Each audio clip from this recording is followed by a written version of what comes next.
y bueno, una de sus principales áreas es la coagulación, entre otras. Y adelante, Lupita. Lupita nos va a presentar el tema de histiocytosis. Muchas gracias. Es un tema que en realidad a los hematólogos pediatras nos cuesta mucho trabajo y nos angustia llegar a un diagnóstico y a un tratamiento correcto. El tema está nombrado como histocitosis reactiva, sin embargo el nombre correcto y más puntual es linfohistocitosis hemofagocítica secundaria. Me gustaría mucho abordar un caso clínico que tuvimos en el hospital. Una, pues para entender un poco más cómo se llega a los diagnósticos y para que ustedes también den su opinión en base al manejo. Voy a interrumpir, el caso lo vamos a dejar a la mitad, interrumpimos para después retomarlo. Hablaré de la definición, criterios diagnósticos, tratamiento actual y los puntos clave. Empezamos con el caso clínico. Es una paciente femenino de 8 años que inicia su padecimiento actual el 6 de diciembre con presencia de fiebre persistente, de difícil control hasta 40 grados, además de hiporexia, malestar general, mialgias, artralgias, odinofagia, y acude a un médico, como dice el doctor, de esos que están en la esquina y que recetan de cefalosporinas para arriba, pero en esta ocasión no le tocó uno así, le diagnosticó faringoamigdalitis y le dejó penicilina G intramuscular, 800,000 unidades intramusculares por 5 días. Sin embargo, la paciente permanecía febril, la fiebre era muy intermitente y aunque ya no era de 40 grados, no había desaparecido por completo.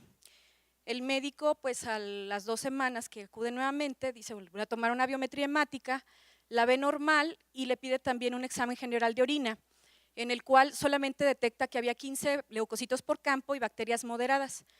Con estos exámenes de laboratorio, él decide cambiar esa penicilina G por ceftriaxona, una sola dosis intramuscular, y continuarle con cefuroxima oral. Sin embargo, la paciente en el 6º día de este tratamiento empieza con un rash generalizado de predominio en las extremidades inferiores. Este rash era maculopapular, son referidas como pápulas de centro blanquecino y la periferia eritematosa, no pruriginosas.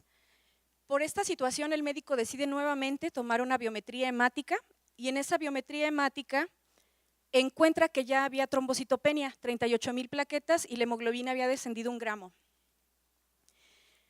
Esta situación ya no le gustó y decide enviarla al Hospital General de Zona. En el Hospital General de Zona es atendida por 2 días, sin embargo, el familiar no refiere en sí algún tratamiento, dice que solamente soluciones, sin antibióticos y vigilancia. Vuelven a tomar una biometría hemática donde ya había mayor decremento de la hemoglobina, 9.9 y 7,000 plaquetas. La mandan al Hospital La Raza, sin embargo, ya cuando llegó a urgencias, ya la paciente venía con datos de choque séptico, febril, datos de bajo gasto, hipotensión y además de dificultad respiratoria. Así que desde urgencias deciden el manejo avanzado de la vía aérea, cristaloides, aminas, dobuta y norepinefrina, apoyo transfusional por las 7,000 plaquetas, inician manejo empírico con ceftriaxona amicacina, ingresándola de inmediato a UTIP. Ya estando en UTIP, le piden valoración de hematología pediátrica por la presencia de esa visitopenia, además de que a la exploración física se encontraba la paciente con hepato y esplenomegalia. Lo principal que pensaron los médicos de terapia intensiva fue una leucemia aguda, así que nos solicitan la valoración y además por la persistencia de la fiebre también y las lesiones que tenía en las extremidades superiores e inferiores, solicitan a la vez la valoración por los infectólogos. Ellos sospechaban enfermedad del Lyme. La paciente epidemiológicamente vive en el Estado de México y refería que tenían pues solamente ganado vacuno, ninguna otra zoonosis. Y en la valoración hematológica, pues sí se decide tomar de inmediato el aspirado de médula ósea y además hacerle un inmunofenotipo, pensando en que esa visitopenia y la hepatoesplenomegalia sí pudiera corresponder a una leucemia aguda. También, pues como parte del protocolo diagnóstico, se corrobora en el ultrasonido abdominal que sí hay esplenomegalia, lodo biliar y la hepatomegalia, aunque en menor grado. Se tomaron hemocultivos y hasta el momento iban sin desarrollo. La médula ósea que se le tomó al inicio, aunque pues tomadas las fotos con nuestro celular no son la mejor vista, se alcanza a apreciar que es una médula muy hipocelular, que hay predominio de linfocitos, estos linfocitos son maduros, sin embargo, en cada campo había hemofagocitos y esos hemofagocitos sí tenían hemofagocitosis activa. Por tanto, al ver la médula ósea, el hematólogo que la valora y al ver el inmunofenotipo sin presencia de blastos, decide darle un abordaje como pensando en una linfohistiocytosis hemofagocítica. Los reportes de resultados fueron una ferritina de 831, triglicéridos 323, fibrinógeno 173, una DHL elevada 578, PCR elevada 186. También como parte del abordaje diagnóstico, ¿por qué no encontramos leucemia? Y pensando en que pudiera también tratarse de alguna enfermedad oncológica diferente a la leucemia o alguna enfermedad inmunológica, se pide antígeno carcino embrionario y alfa-fetoproteína, las cuales fueron negativas. Y los anticuerpos antinucleares, anti-DNA, complemento, todo salió dentro de valores normales. Sin embargo, en el panel viral encontramos la presencia de marcadores positivos para el virus Epstein-Barr, aunque por esos resultados que vemos no marcaran una infección activa, porque las IgMs ya estaban negativas y alguna en zona gris. Además, encontramos anemia y trombocitopenia. Entonces, pues hasta el momento la paciente cumplía 6 de los 8 criterios diagnósticos, se maneja y empieza su tratamiento como una linfohistiocytosis hemofagocítica. Después vemos la evolución. La linfohistiocytosis hemofagocítica o histiocytosis reactiva es un grupo heterogéneo de enfermedades en las cuales se caracteriza por el crecimiento desproporcionado de las células del sistema mononuclear. Principalmente es un síndrome muy agresivo, productor de citocinas de una manera desenfrenada. Estas inicialmente son activadas por los linfocitos T citotóxicos y los natural killers, y además la presencia de los histocitos en una cantidad exagerada, los macrófagos, que van a permanecer, van a favorecer un estado de hipercitoninemia que paulatinamente va a llevar al paciente a una falla orgánica múltiple y a un desenlace fatal. Dentro de la historia de la linfohistiocytosis hemofagocítica, las primeras descripciones son de 1939.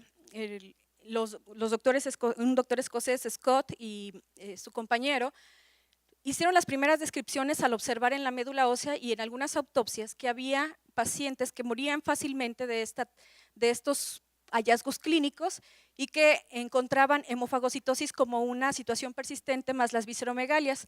Sin embargo, le llamaron a esta condición reticulocitosis histiocítica medular. No asociaron ninguna etiología hasta ese momento. En 1952, Farquhar es quien describe los primeros casos de histiocitosis familiar y posteriormente, entre la década de 1980 a 1994, es que surgen los primeros estudios más sistematizados, los reportes de casos y la sociedad del histiocito, en la cual ya elaboran los criterios diagnósticos y los inicios del tratamiento.